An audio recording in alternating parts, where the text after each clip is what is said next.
লেবু বেশি চিপলে যেমন তিতা হয়ে যায়, ঠিক তেমনি অতি বিরোধিতা আর গালাগালি করতে গিয়ে উল্টা বিপদে পড়েছে রাজনৈতিক প্রতিপক্ষরা। কি হচ্ছে আসলে কওমিয়া এবং জামাত ইসলামের রাজনীতিতে? চলুন জেনে নেই। বিশ্লেষকদের মতে কওমি মাদ্রাসা থেকে ইদানিং উল্লেখযোগ্য সংখ্যক আলেম জামাত ইসলামীতে যোগ দিচ্ছেন।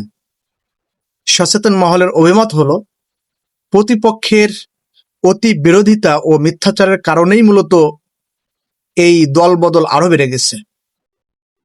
নেটিজেনরা বলছেন, ৮০-র দশকে কওমি রাজনীতির স্বর্ণযুগ থাকলেও কাদা ছড়াছড়ি আর ভাঙ্গনের কারণে আজ তাদের রাজনৈতিক অবস্থা কোথায় এসে ঠেকেছে তা একবার ভেবে দেখা দরকার।